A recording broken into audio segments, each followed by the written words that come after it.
Mateus capítulo 26. A consulta dos sacerdotes e dos escribas. E aconteceu que quando Jesus concluiu todos esses discursos, disse aos seus discípulos: Bem sabeis que daqui a 2 dias é a Páscoa, e o Filho do Homem será entregue para ser crucificado.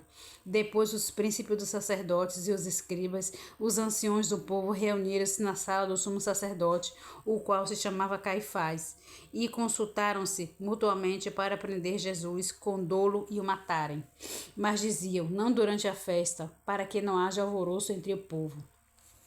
O jantar em Betânia. E estando Jesus em Betânia, em casa de Simão, o leproso, aproximaram-se dele uma mulher com um vaso de alabastro, com um unguento de grande valor, e derramou-lo sobre a cabeça, quando ele estava assentado à mesa. E os seus discípulos, vendo isso, indignaram-se, dizendo: Por que este desperdício?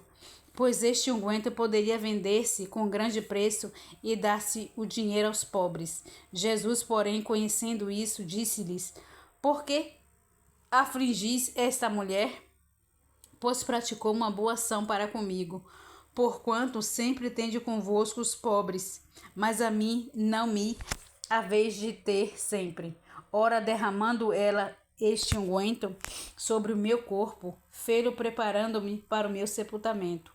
Em verdade vos digo que onde quer que este evangelho for pregado em todo o mundo, também será referido o que ela fez para memória sua. O preço da traição. Então um dos 12, chamado Judas Cariotes, foi ter com os príncipes dos sacerdotes e disse-lhe: Que me queres dar eu e vou-lo entregarei? E eles lhe pesaram 30 moedas de prata, e desde então buscava oportunidade para o entregar. A última Páscoa e a Santa Ceia. E no primeiro dia da festa dos pães asmos, chegaram os discípulos junto de Jesus, dizendo: Onde queres que preparemos a comida da Páscoa? E ele disse: Ide à cidade, e um certo homem, e dize-lhe: O mestre diz: O meu tempo está próximo. Em tua casa celebrarei a Páscoa com os meus discípulos. E os discípulos fizeram como lhe ordenara e prepararam a Páscoa. E chegada a tarde, assentou-se à mesa com os 12. E enquanto eles comiam, disse: Em verdade vos digo que um de vós há de me trair. E eles, entristecendo-se muito, começaram um por um a dizer-lhe: Porventura sou eu, Senhor? E ele respondendo disse: O que mete comigo a mão no prato, esse me há de trair. Em verdade, o Filho do Homem vai, com acerca dele está escrito: Mas ai daquele o homem por quem o Filho do Homem é traído. Bom seria para esse homem se não houvera nascido. E respondendo Judas, o que o traíra, disse: Porventura sou eu, Rabi? Ele disse: Tu o disseste.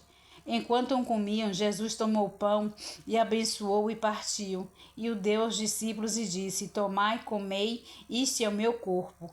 E tomando o cálice, dando graças, deu-lhe, dizendo: Bebei dele todos, porque isto é o meu sangue, o sangue do Novo Testamento, que é derramado por muito para a remissão dos pecados. E digo-vos que, desde agora, não beberei deste fruto da vide até aquele dia, em que o beba de novo convosco no reino de meu Pai.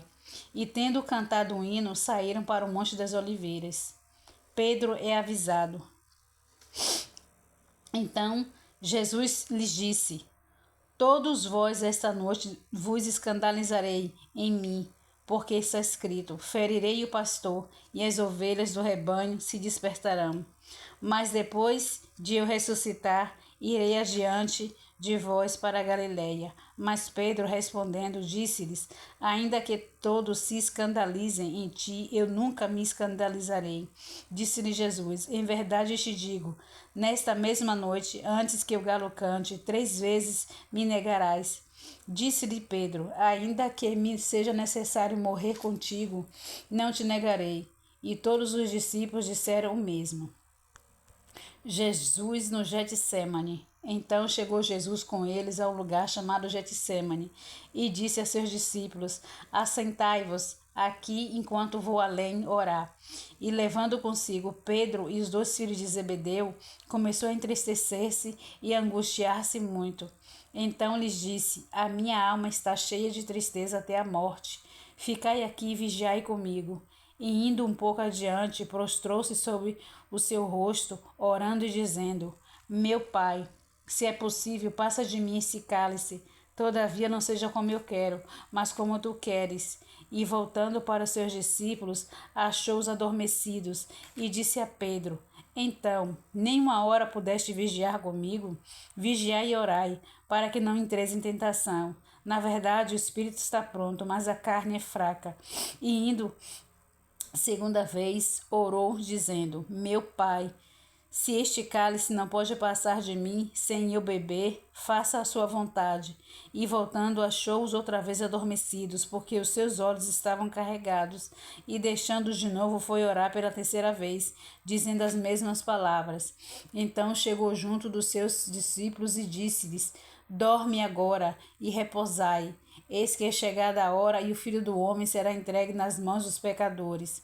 Levantai-vos, partamos. Eis que é chegada o que me trai. Jesus é preso. E estando ele ainda a falar, eis que chegou Judas, um dos 12, e com ele grande multidão, com espadas e porretes, vindo da parte dos príncipes dos sacerdotes e dos anciãos do povo. E o traidor tinha-lhes dado um sinal, dizendo: O que eu beijar, esse eu prendei-o. E logo aproximando-se de Jesus, disse: Eu te saúdo, Rabi, e beijou-o. Jesus, porém, lhe disse: Amigo, o que vieste? A que vieste? Então aproximaram-se, eles lançaram mão de Jesus e o prenderam. E eis que um dos que estavam com Jesus, estendendo a mão, puxou a espada, ferindo o servo do sumo sacerdote, e cortou-lhe na orelha. Então Jesus disse-lhe: Mete no seu lugar a sua espada, porque todos os que lançarem mão da espada, a espada morrerão. Ou pensas tu que eu não poderia agora orar a meu Pai, e que ele não me daria mais de 12 legiões de anjos? Como, pois, se cumpririam as escrituras que dizem que assim convém que aconteça? Então disse Jesus à multidão: Saíste como para um salteador, com espadas e porrete, para me prender? Todos os dias me assentava junto de vós, ensinando no templo, e não me prendestes. Mas tudo isso aconteceu para que se cumpra as escrituras dos profetas. Então todos os discípulos, deixando-o, fugiram. Jesus perante o sinédrio. E os que prenderam Jesus o conduziu para a casa do sumo sacerdote Caifás, onde os escribas e os anciãos estavam reunidos. E Pedro o seguiu de longe até o pátio do sumo sacerdote, e entrando assentou-se entre os criados para ver o fim. Ora, os príncipes dos sacerdotes, os anciões e todos os conselhos buscavam falso testemunho contra Jesus, para prenderem e dar-lhe a morte, poderem dar-lhe a morte. E não achavam, apesar de se apresentarem muitas testemunhas falsas. Mas por fim chegaram 2 e disseram: Este disse: Eu posso derribar o templo de Deus e reedificá-lo em 3 dias. E levantando-se o sumo sacerdote, disse-lhes: não respondes coisa alguma ao que este depõe contra ti? E Jesus, porém, guardava silêncio. E insistindo, o sumo sacerdote disse-lhes: Conjuro-te pelo Deus vivo, que nos diga se és tu o Cristo, o Filho de Deus. Disse-lhe Jesus: Tu o disseste. Digo-vos, porém, que vereis em breve o Filho do Homem assentado à direita do Todo-Poderoso e vindo sobre as nuvens do céu. Então o sumo sacerdote rasgou-se as suas vestes, dizendo: Blasfemou! Para que precisamos ainda de testemunhas? Eis que bem ouvistes agora a sua blasfêmia. Que vos parece? E eles respondendo disseram: É réu de morte. Então cuspiram-lhe no rosto e davam-lhe murros, e outros os bofetearam, dizendo: Profetiza no Cristo, quem é o que te bateu? Pedro nega a Jesus. Ora, Pedro estava sentado fora do pátio, e aproximando-se dele, uma criada disse: Tu também estava com Jesus, o Galileu. Mas ele negou diante de todos, dizendo: Não sei o que dizes. E saindo para o vestíbulo, outra criada ouviu e disse ao que estava que ali estavam. Este também estava com Jesus, o Nazareno, e ele negou outra vez, com juramento: Não conheço tal homem. E logo depois, aproximando-se os que estavam ali, disseram a Pedro: Verdadeiramente tu és um deles, pois a tua fala te denuncia. Então começou ele a praguejar e a jurar, dizendo: Não conheço esse homem. E imediatamente o galo cantou. E lembrou-se Pedro das palavras de Jesus, que ele dissera: Antes que o galo cante, 3 vezes me negarás. E saindo dali, chorou amargamente. Esse versículo é um versículo muito emocionante. A mim particularmente toca, porque mesmo diante da pressão psicológica, Jesus sempre manteve o equilíbrio. Em nenhum momento ele foi mal, ele tratou mal, ele virou as costas. Até mesmo aquele que foi o prender, no último momento ele teve misericórdia em recolocar a orelha no lugar do Malcolm, o que trabalhava para o sumo sacerdote.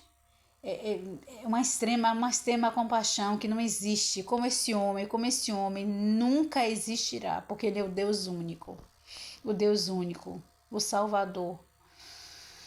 Eu desejo a vocês um ótimo dia na presença do nosso Senhor Salvador Jesus Cristo. Amém.